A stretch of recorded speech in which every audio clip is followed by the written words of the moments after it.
Bien, vamos a empezar a pasar lista.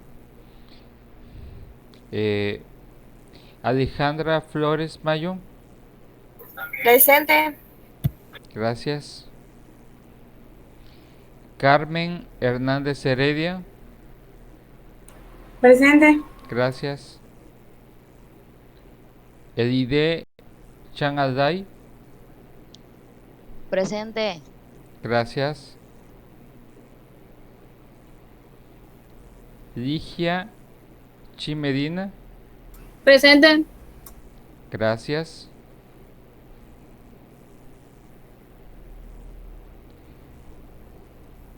Shadiani Escamilla Rosado, Presente. gracias.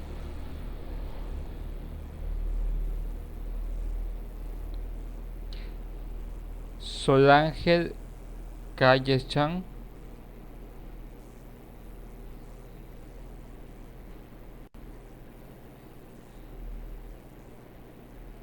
si tienen dificultades con lo que es el audio, pueden escribirlo por medio del chat. Gracias, Solángel. Yahari Castro Salas, Presente. gracias. María José Adrián Palacios,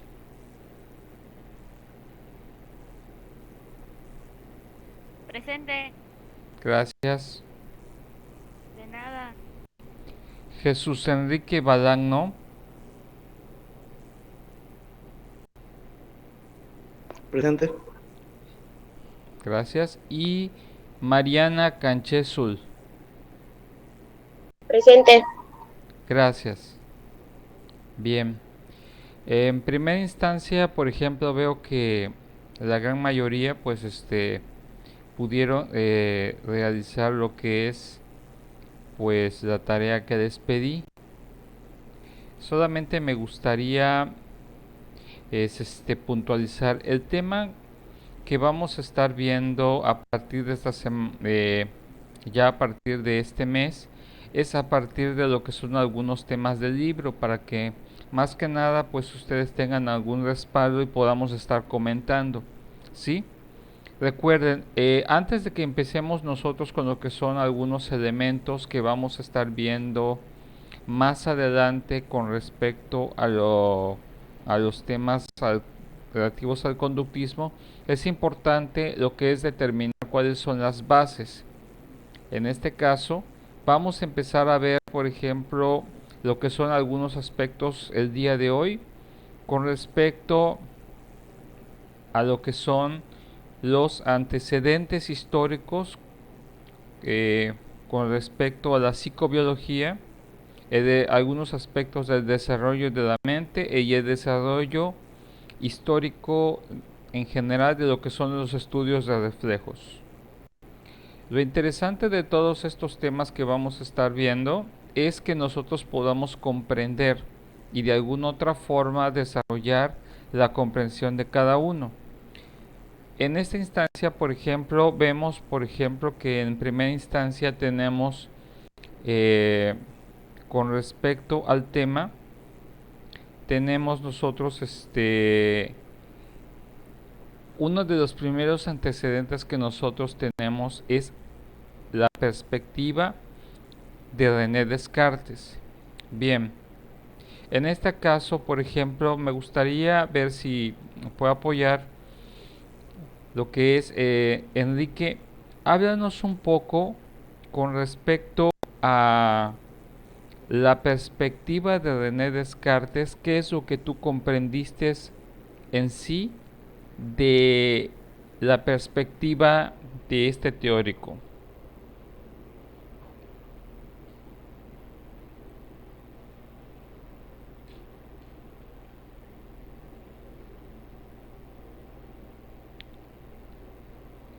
Enrique, ¿sí estás con nosotros?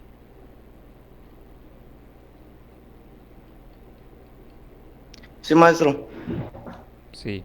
¿Qué nos plantea René Descartes? ¿Cuál es su teoría con respecto a la explicación de los fundamentos, pues, psicobiológicos o conductuales? en los seres vivos. ¿Qué es lo que nos plantea?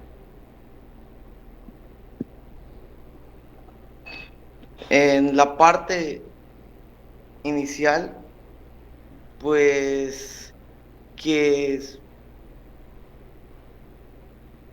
que los inicios aprenden de la filosofía, Ujú. René Descartes, y Bien, que igual se relaciona con el y- dualismo cartesiano, bien.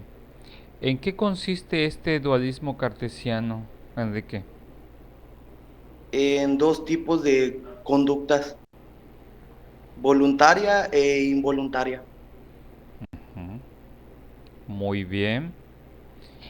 En este aspecto, ¿qué entendemos por conducta involuntaria, Enrique? Eh, Respuesta automática de los estímulos externos y esta medida por un mecanismo llamado reflejo. Muy bien. Ok, el tema de reflejo, ese es algo que vamos a tocar después, porque todavía lo podemos ver desde diferentes perspectivas.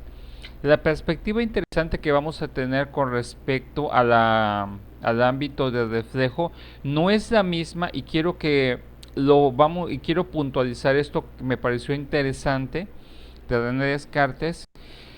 Tenemos que puntualizar mucho que no es lo mismo la perspectiva de reflejo desde el aspecto filosófico o desde solamente voy a contextualizarlos. En este aspecto tenemos nosotros, por ejemplo, que una de las perspectivas más generales de René Descartes era el realismo, ¿sí? Y recordemos que el realismo es una perspectiva psicológica y filosófica con respecto a la realidad. En este aspecto el realismo va a tratar de poder explicar cuestiones tanto físicas como desde el punto de vista del pensamiento. En este sentido, quiero comentarles, por ejemplo, con respecto a René Descartes, él ve el reflejo en este sentido de una u otra forma como algo que puede tratar de explicar que forma parte una característica esencial del cuerpo, ¿sí? Ustedes van a estar notando que René Descartes de alguna otra forma va a hablar acerca con respecto a eso. Pero lo interesante desde la perspectiva del realismo de René Descartes está basado en lo que son la observación empírica. Sin embargo, no llega a profundidad para poder determinar cuáles son las condiciones que van a eh, reflejar o condicionar, vaga la redundancia, un reflejo o cómo podemos producirlo, controlarlo o manejarlo.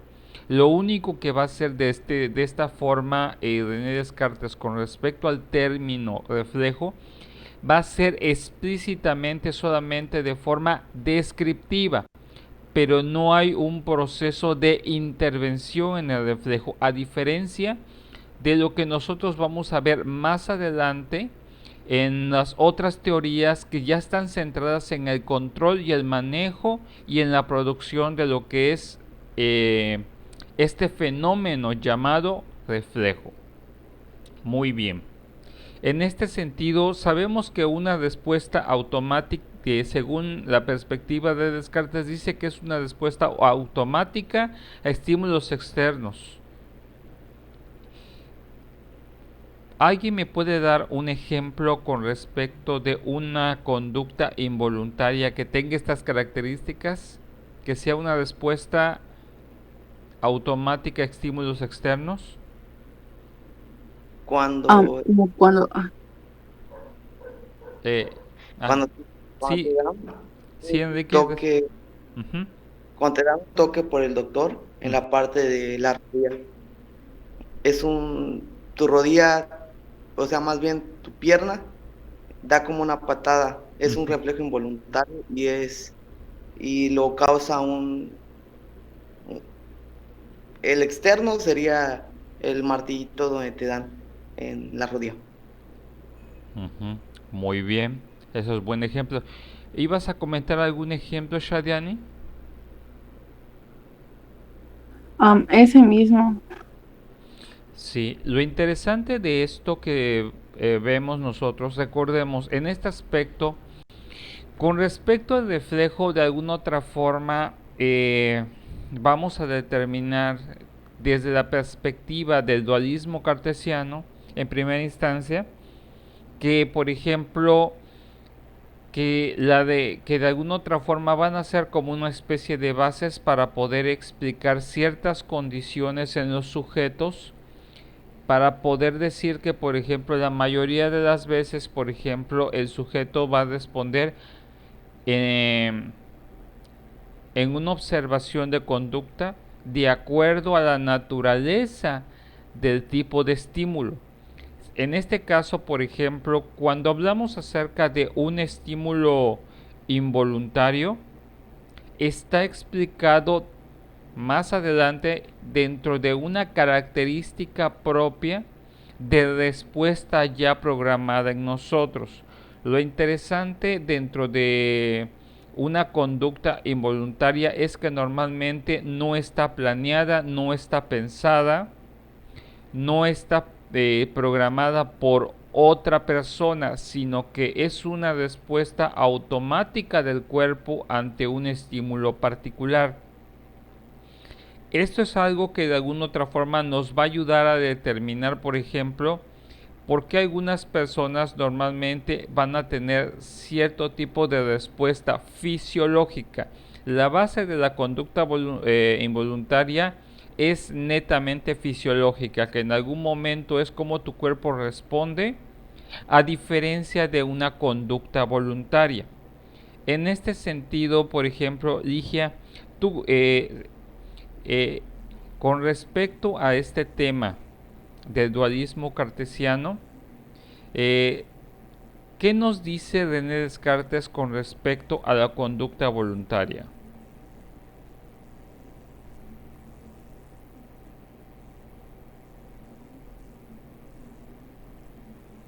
La conducta voluntaria, yo busqué que no debe ser desencadenada por estímulos externos.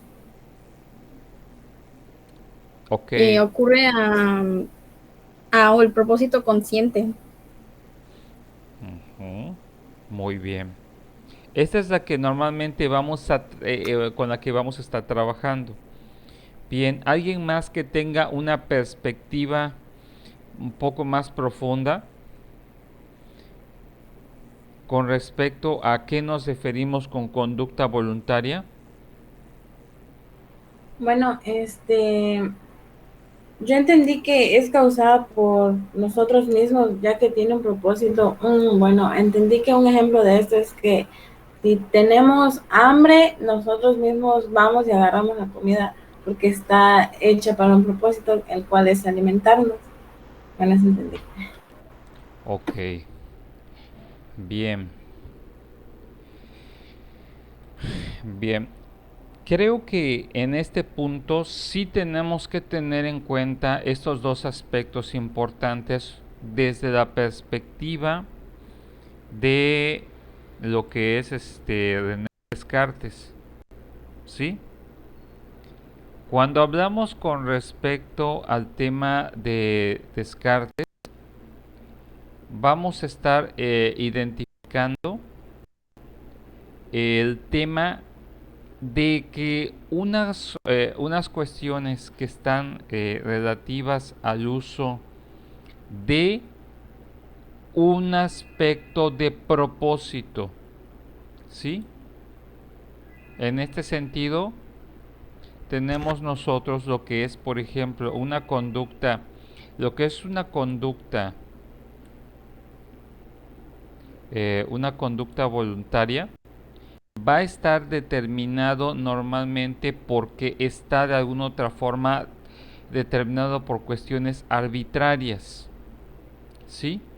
En esta cuestión de la naturaleza de las cuestiones arbitrarias, va a determinar de alguna otra forma que puedan ser hasta cierto punto controladas o tengan una causa de tipo de procedimiento o que de alguna otra forma lo que nosotros vayamos a estar observando, como efectivamente habían comentado, determina aspectos de conciencia.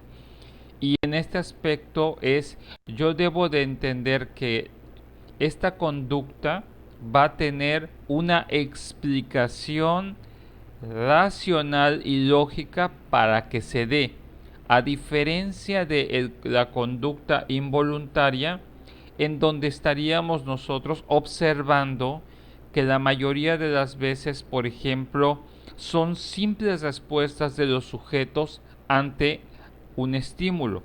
Sin embargo, por ejemplo, lo que vamos a estar observando más adelante con la cuestión de las conductas voluntarias es que de alguna u otra forma el hecho de que se produzca una conducta particular nos va a llevar a determinar cuál es la causa real que muestra o refleja dicha conducta. ¿Sí? Aquí es en donde vamos a establecer, por ejemplo, de que no es lo mismo, por ejemplo, un acto reflejo, como cuando tu cuerpo, por ejemplo, le aplican, por ejemplo, cosquillas, ¿sí? La respuesta particular de cómo tú respondes a las cosquillas, eso es una respuesta involuntaria o conducta involuntaria, ¿sí? A diferencia de, por ejemplo, cuando alguien te dice una palabra agradable, cuando te dice un elogio, tu respuesta gestual está determinado por una conducta voluntaria en el que está determinado por un rasgo de la razón. Lo interesante de estos principios que vamos a establecer es que de alguna otra forma estas son las bases para poder determinar desde la perspectiva de Descartes por qué las personas hacen lo que hacen. Por ejemplo, es como el hecho de, por ejemplo, como lo que sucede cuando un individuo, por ejemplo, de alguna otra forma, ante un suceso de estrés, cómo va a reaccionar, ¿sí? O una situación de sorpresa. Ahí es en donde normalmente vamos a determinar un aspecto interesante y es algo que normalmente va a determinar la diferencia entre el análisis de una conducta involuntaria y una conducta voluntaria. ¿Dónde va a estar la base en este sentido? Por ejemplo, imagine, por ejemplo, alguien que me quiera comentar, por ejemplo, qué cosas le dan miedo.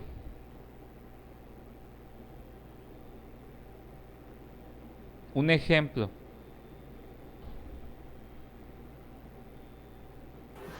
La oscuridad. Ok, la oscuridad. Por ejemplo, imaginemos que de repente tú estás en tu cuarto, por ejemplo, ¿cómo se llama? O sea, viendo tu computadora, Carmen, y de pronto, ¡pum!, que se va la luz por completo y te quedas totalmente a oscuras. ¿Cuál es tu reacción, tu primera reacción que normalmente tienes como cuando se va la luz? Prendo la linterna de mi celular. ¿Cómo? Prendo la linterna de mi celular. Lo primero que hago es agarrar mi celular y prender la linterna. Ok, muy bien. Pero antes de eso, ¿qué haces? Porque a todos hemos estado en Me apagones. asusto. Me asusto. Te asustas. ¿Cómo te asustas?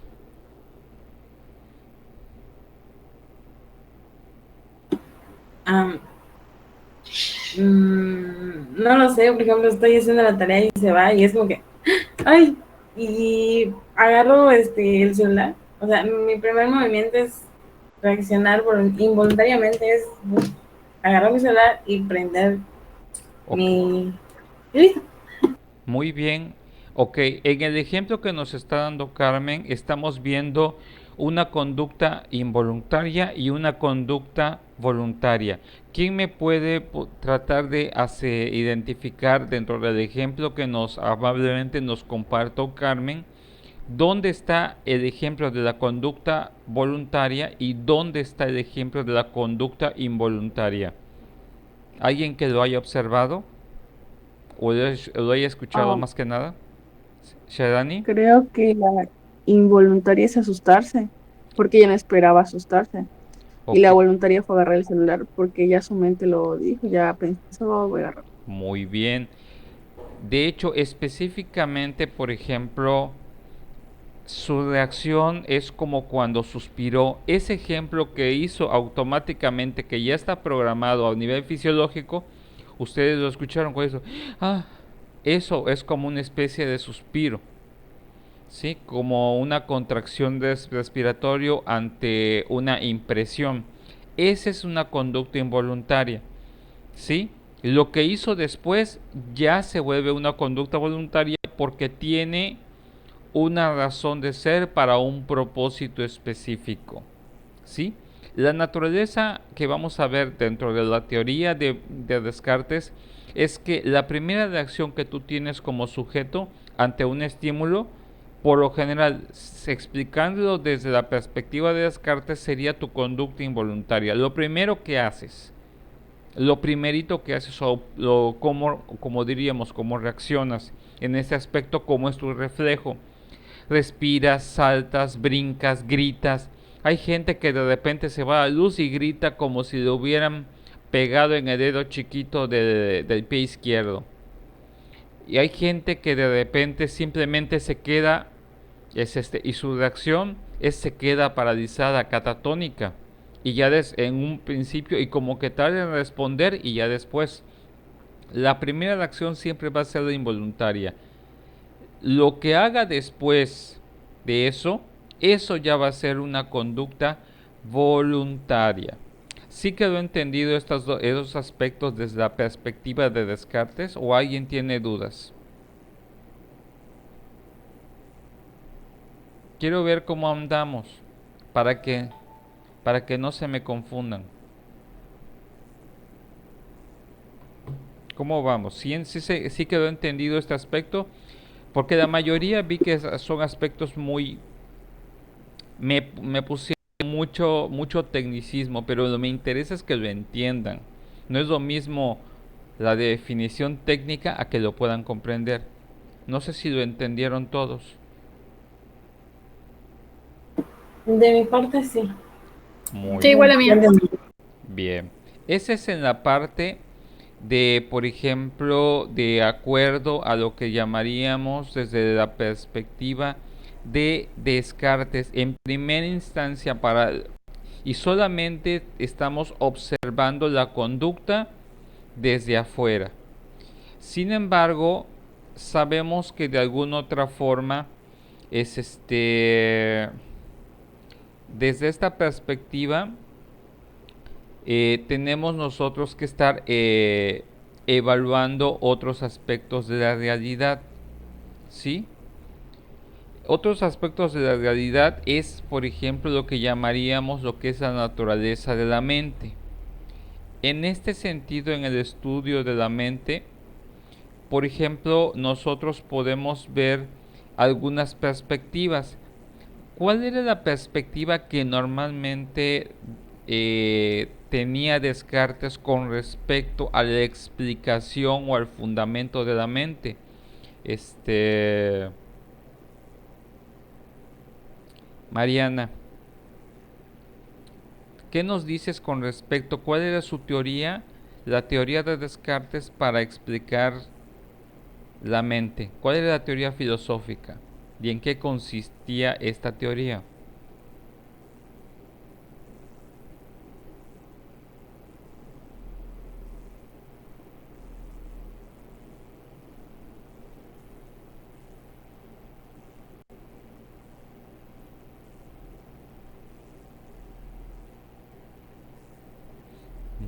era la capacidad de atribuir entre los pensamientos y las intenciones de las personas.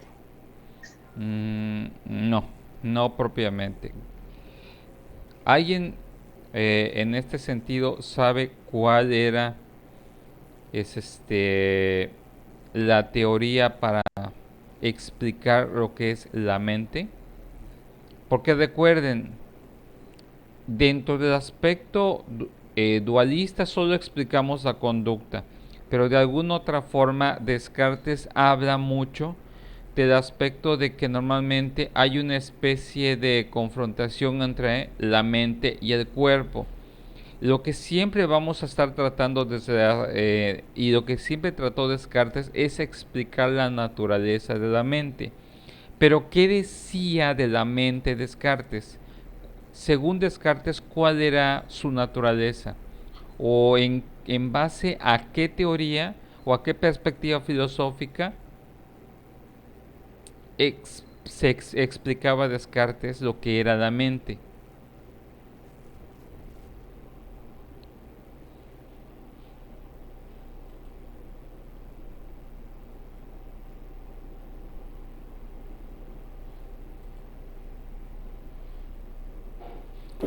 No era la teoría del voluntarismo y de la liberación del libre albedrío.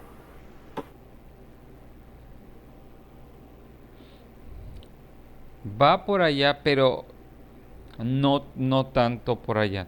Todavía no llegamos a esa parte. En primera instancia, por ejemplo, hay un término básico para decir, porque obviamente esta perspectiva de la mente va a ser el punto de confrontación o discusión con otros teóricos. Alejandra, tú que encontraste, por ejemplo, no sé si leíste esa parte acerca de qué decía Descartes con respecto a eso.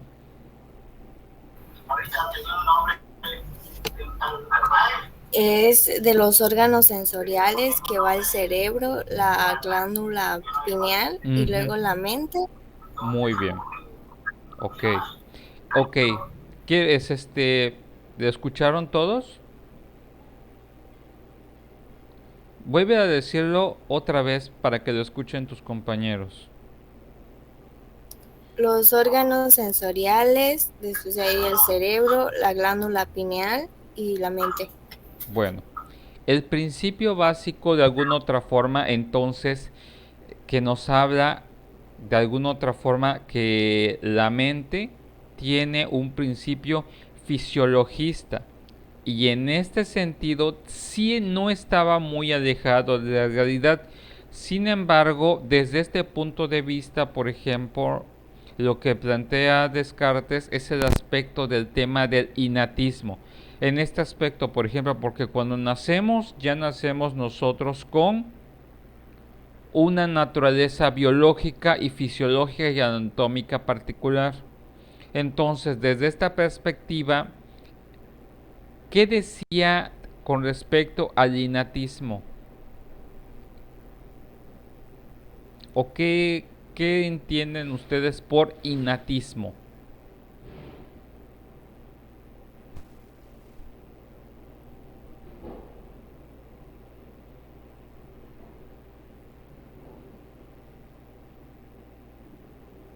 Lo que yo leí de lo de Descartes es que él pensaba que nacemos con la mente en blanco y que todas las ideas y todas nuestras acciones se basan por medio de las acciones. O sea, como que sí aquí pone que las experiencias personales, o sea, con base a las experiencias personales se va forjando como que la mente, porque nacemos como una pizarra en blanco. Ese es su ejemplo que él pone. Ok. Hay un aspecto interesante. Bien. Lo que vamos a tener nosotros es una confrontación entre la perspectiva de Descartes innata y la perspectiva de alguna otra forma de Locke. El innatismo, para que no se confundan, según él decía que nosotros por alguna cuestión nacemos con una cierta programación o una cierta carga de ideas de alguna otra forma, que de alguna otra forma simplemente lo que hacemos es desarrollar lo que ya tenemos dentro del aspecto de nuestra naturaleza, ¿sí? En este aspecto, por ejemplo, y quiero explicarles en este aspecto, de alguna otra forma, él explicaba esta cuestión de que si una persona, por ejemplo, tenía ciertas habilidades manuales, su hijo, de alguna otra forma, tendría esa capacidad para poder hacerlo por estas cuestiones de esta postura de que de alguna otra forma ciertas habilidades se heredan. Y en este sentido, y cada habilidad pues es un conocimiento, y él de alguna otra forma determinaba y llegó a la teoría de que muchas personas ya nacían con un cierto nivel de información.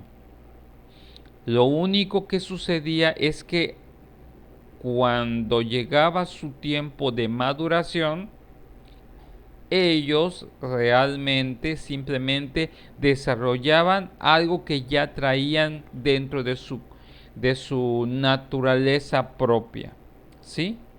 Si alguien tiene capacidad para correr, saltar o hacer alguna otra habilidad, era determinado por esa conformación que ya tenía desde el nacimiento. Por eso, de alguna otra forma, la capacidad de recordar, aprender o conocer, él trataba de explicarla desde la perspectiva de que supuestamente todos nosotros ya nacemos con esas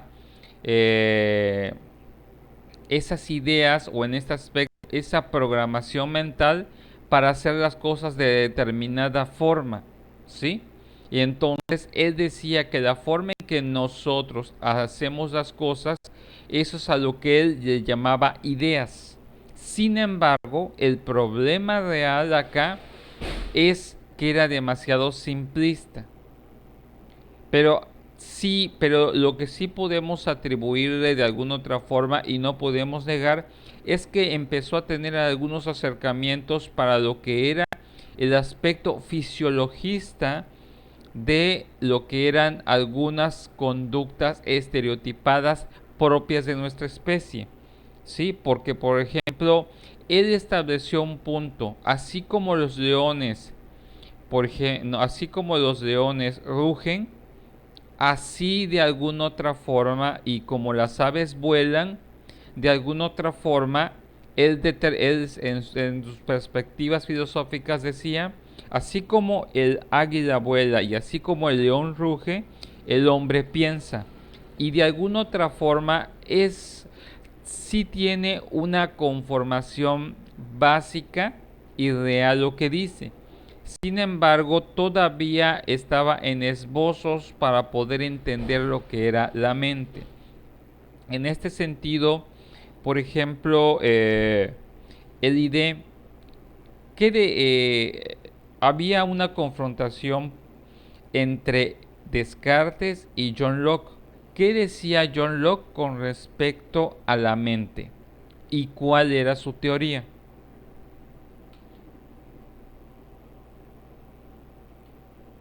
Era que creía que las ideas de las personas eran aprendidas directa o indirectamente por la experiencia. Muy bien. Y si hablamos de la experiencia, ¿de qué teoría estamos hablando?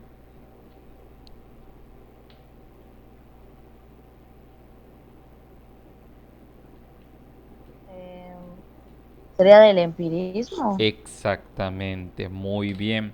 En este aspecto, por ejemplo, aquí tenemos que determinar un aspecto interesante.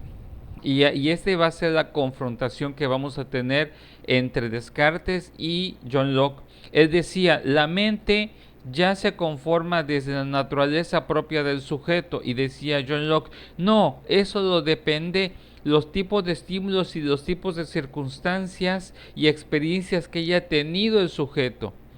Lo interesante para decir, por ejemplo, ¿por qué somos como somos? ¿Por qué actuamos? ¿Por qué actuamos?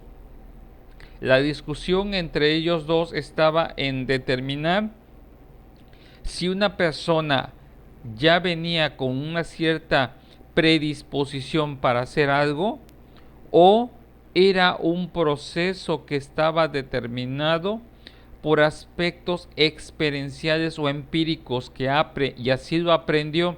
Por ejemplo, hablando, por ejemplo, algo en lo que sería los valores. Por ejemplo, ¿cómo aprendemos nosotros a decir, a ser personas educadas? Él diría, Descartes, de que las personas educadas ya traen ese chip para decir, esa persona ya trae el aspecto de ser amable con las demás personas, o ser educado con las demás personas, o comportarse bien. Y yo no diría, no, eso está determinado por las experiencias a las cuales el sujeto se vio expuesto, las aprendió y desarrolló para poder determinar de alguna otra forma esa característica de conducta. Esto es lo interesante que normalmente podríamos nosotros estar discutiendo con respecto al tema de Locke. Sin embargo, recordemos, hemos visto el innatismo, el empirismo, pero hay otro que decía que tenía otra perspectiva diferente, ¿sí?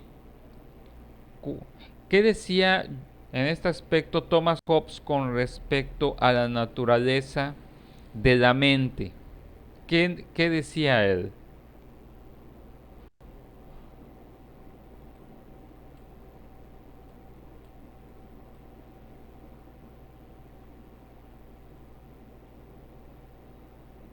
Sol Ángel,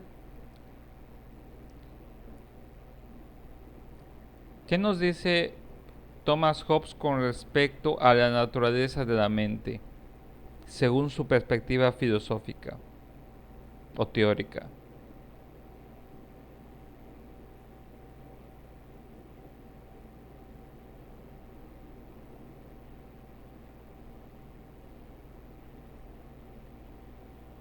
Sol Ángel, ¿estás con nosotros?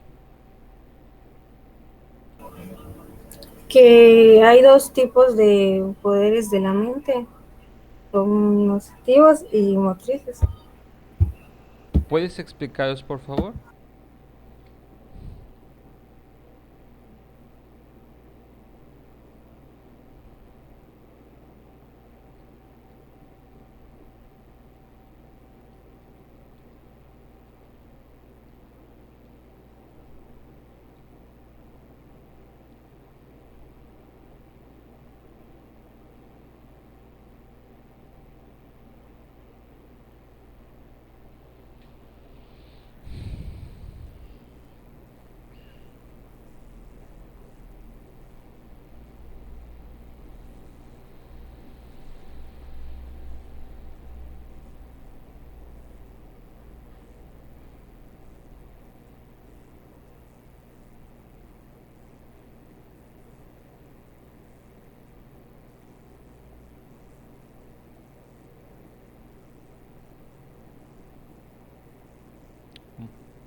Sol Ángel, te escuchamos.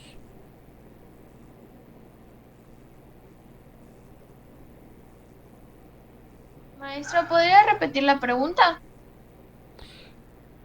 ¿Qué dice John Locke Thomas Hobbes con respecto al desarrollo de la mente? ¿Cuál era su perspectiva? ¿Cómo explicaba la mente humana teóricamente?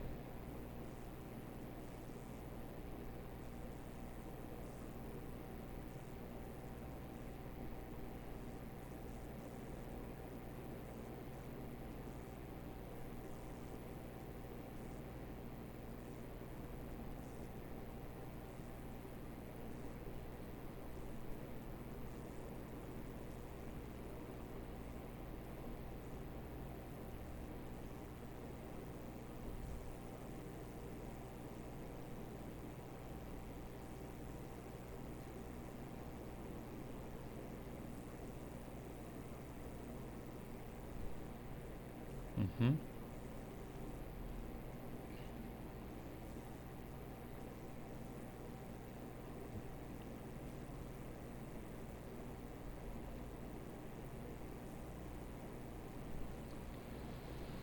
¿Alguien que me quiera comentar su punto de vista con respecto a Thomas Hobbes?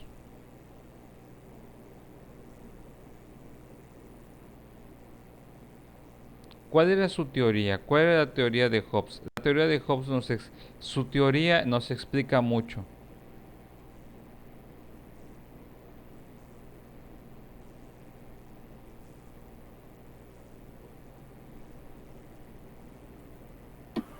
Yo entendí que él decía que el emodismo era parte de un acto de la vida, pero eso era lo que entendí.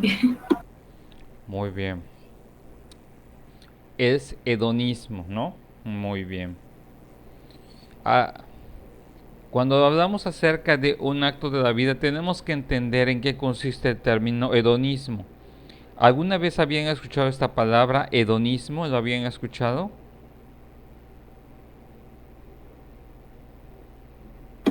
No. No. Muy bien. El hedonismo de alguna otra forma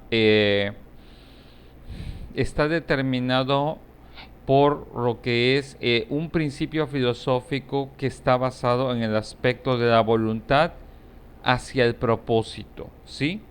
De alguna otra forma, en este sentido tendríamos que entender que la naturaleza humana, por lo general, según Thomas Hobbes diría, que las personas manifiestan su naturaleza humana dependiendo de su voluntad, de si quieren o no quieren hacer las cosas. Si les agrada o no les agrada las cosas, va a depender mucho de ese tipo de aspecto de la naturaleza.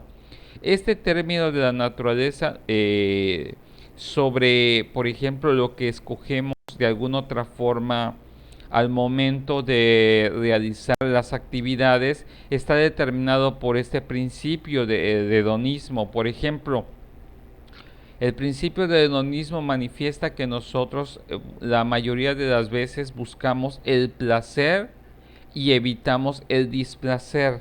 Esta perspectiva filosófica va a determinar y tratar de explicar la naturaleza de la mente, por ejemplo, con respecto en su fundamento que es la voluntad humana.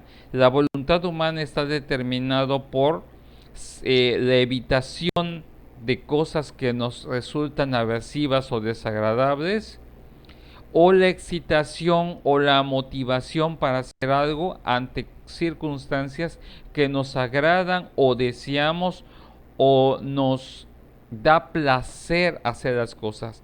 Y en este principio determinamos que no solamente viene, podemos hablar de la naturaleza de la mente solo desde simples aspectos como lo que es el hecho de que ya venimos con una naturaleza de acuerdo a nuestra especie, o porque hay aspectos de nuestro medio o ambiente o experiencias que nos llevan, sino ya determinamos una característica particular. Como tenemos tres tipos de sujetos y por ejemplo, un sujeto que de alguna otra forma ya tiene una cierta facilidad para hacer algo, un sujeto que de alguna otra forma ha sido enseñado para hacer algo, y otro sujeto que le agrada una actividad particular y la desarrolla independientemente que tenga la facilidad o haya sido entrenado para ello. Imaginemos a alguien que por ejemplo, que toca un instrumento. Muchas veces, por ejemplo, desde esta perspectiva, ¿qué es lo que hace una persona que en su naturaleza de su mente, elija tocar un instrumento? Porque ya tiene la facilidad, porque ha sido enseñado y entrenado para tocarlo, o porque existen condiciones propias del sujeto, de la elección y la voluntad para hacerlo, y eso lo lleva a tener el impulso para hacer algo que le agrada y aprender de ello independientemente si tenga la facilidad o independientemente de que no le hayan enseñado, él lo aprende por sí mismo. Y ese es ahí donde vemos estos tres teóricos para poder explicar estas condiciones que pueden determinar la naturaleza de un sujeto. Y estamos hablando en estos tres ejemplos de una misma cuestión. Y a veces la pregunta sería, porque ¿cómo es que alguien llegó a hacer esta actividad? ¿O cómo es que sí pudo lograr realizar tal o cual actividad?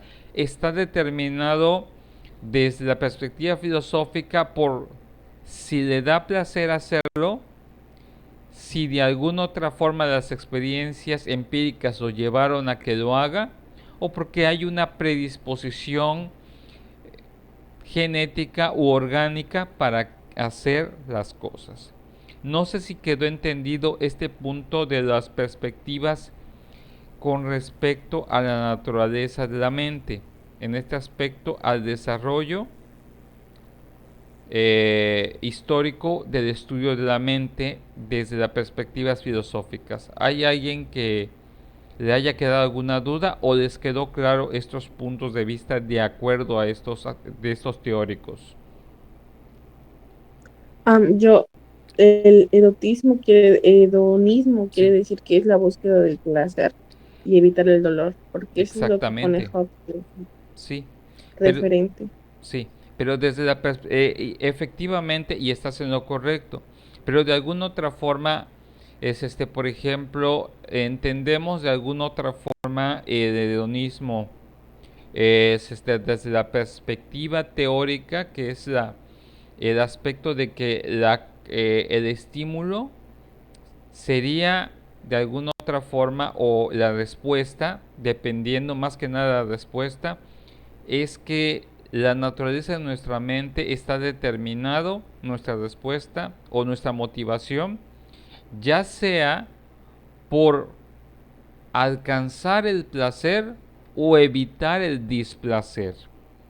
Y en este sentido es en donde determinamos que hay aspectos mucho más individuales y particulares en algunos sujetos, según desde la perspectiva de Thomas Hobbes, para poder entender por qué hay personas que normalmente se obsesionan, son más compulsivas o hacen determinadas acciones con mayor frecuencia e intensidad que otras. ¿Sí? O se omite la realización de las actividades con respecto a evitar aquello que le es desagradable. ¿Sí? De alguna otra forma, no es que saquemos de la ecuación el aspecto empírico o el aspecto innato, sino que de alguna otra forma ponemos algo que eso ya es parte de la elección del sujeto, y entonces determinamos que de alguna otra forma la naturaleza del hedonismo está en la fortaleza y la intensidad de la voluntad del sujeto para realizar una actividad u otra o desarrollar algún aspecto de su persona. Por ejemplo, es como decir, porque hay personas que tienen mayor facilidad para poder socializar que otras. Por ejemplo, hay personas que desde la perspectiva de Hobbes diría que les causa placer de alguna otra forma el hecho de retroalimentarse el aspecto de socializar. Por ejemplo, porque hay personas que requieren de estar con muchas personas porque eso los retroalimenta y eso les da placer. Y porque hay otras personas que normalmente a veces pueden evitar socializar, porque a lo mejor socializar, que es el mismo tipo de condición, a ellos les causa una sensación de desagrado o incomodidad.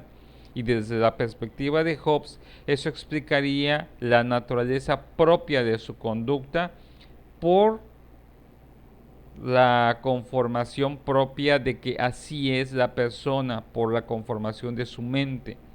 Y a veces no necesariamente podemos determinar que sea porque fue afectado o porque ya tiene una condición, sino porque ya es propio del sujeto, que sea así su desenvolvimiento como ser humano.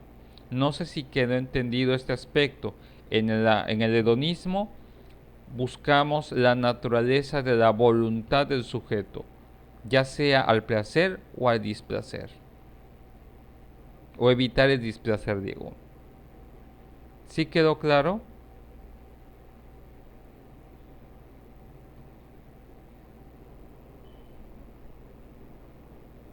¿Sí o no?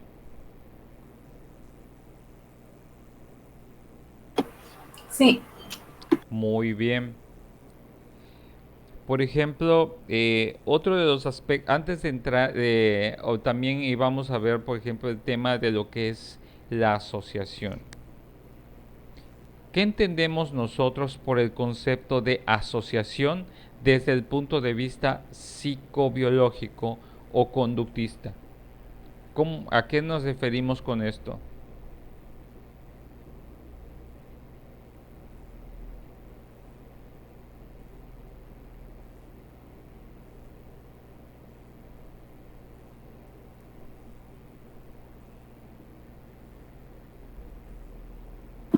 En el cómo relacionamos una palabra con un recuerdo. Por ejemplo, cuando te dicen perro y obtienes como que te llega a la mente un recuerdo de ya sea tu perro o el de un amigo o el que viste en la calle. Eso. Muy bien. El ejemplo que nos está comentando es Carmen, es muy bueno. Relacionamos un estímulo con un aspecto significativo. Lo interesante acá que vamos a detener, por ejemplo, es que todas las cosas que existen en la realidad son estímulos, pero no para todas las personas. En donde cambia en el significado que le damos a esos estímulos que existen en la realidad o que existen en nosotros. De allí es que muchas veces tenemos que explicar la mente, por ejemplo, de que todo puede partir de simples sensaciones, pero lo interesante de esto es que un mismo estímulo va a tener una significación, un impacto en una persona diferente en otra. ¿En dónde está la cuestión? ¿Qué significación le damos a ciertos aspectos? Es como algo muy sencillo. Por ejemplo, a veces, por ejemplo, en una relación amorosa, hay ciertas personas que ciertos detalles le dan en una misma pareja un detalle que haga a alguien o tenga algún gesto. A lo mejor para la persona que está realizando o mostrando un detalle, algún gesto, puede ser de significación baja, o sea, poco significativo, pero para la otra persona el mismo estímulo o la misma circunstancia puede tener un impacto y significación mucho mayor. Y estamos hablando de lo mismo. Esto es como cuando de repente, imaginemos que tenemos una pareja y de repente estamos hablando y todo eso, y de pronto estamos en el WhatsApp y de repente nos dice de repente la otra persona, oye, te quiero o te amo. Y de alguna otra forma, pues para una persona dice, está bien. Y no le responde. Y sucede los famosos visto.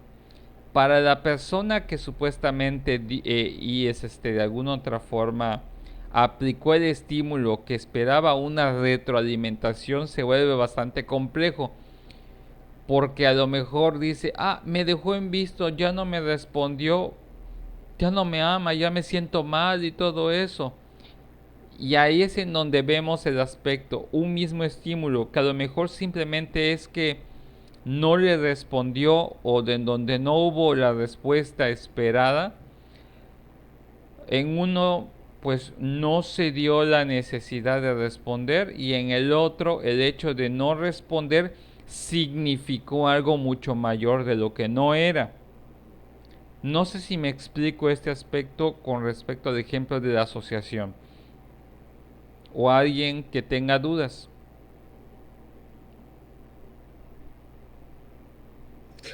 Sí, es como decir una canción, por ejemplo, para mí significa algo tal canción y si yo la pongo en general para que la escuchemos, para cada quien va a significar algo diferente y todo el mundo, está bonita y para mí pues no significa algo como triste o sea, es el mismo contexto de la situación, el mismo estímulo, pero la reacción de cada uno va a ser diferente en base a sus procesos mentales. Exactamente, muy bien Shadani, así es, lo explicaste bastante bien. Sin embargo, la siguiente clase ya vamos a empezar a ahondar con lo que es el tema de las leyes de asociación, porque dependiendo de cada ley de asociación vamos a ver la naturaleza que vamos a estar observando. Y eso es lo que estaríamos viendo la siguiente clase. Debemos estar viendo estos temas. Les recomiendo que sigan revisando sus apuntes, porque voy a volver a preguntarles, por cierto. Y vamos a estar revisando eh, lo que es el desarrollo de los aspectos históricos de los reflejos, la naturaleza de la asociación y los aspectos de la cognición comparada y la evolución de la inteligencia. Eso es lo que estaríamos nosotros analizando y si podemos llegar hasta la neurología funcional. Debemos de tratar estos temas y ya haremos después las comparaciones después en esta semana los modelos animales, los efectos que producen animales y cómo podemos comparar los modelos de comportamiento en ciertos tipos de animales con cómo surgieron los principios para lo que es la robótica y la mecánica y estos principios cómo se ven evidenciados para poder estudiar lo que es la naturaleza de las conductas. Bien. Entonces les insto de que sigan revisando, si vuelvan a revisar el libro, denle otra leída, porque pues obviamente así vamos a estar por el momento trabajando con estos temas. ¿Algún comentario, alguna duda?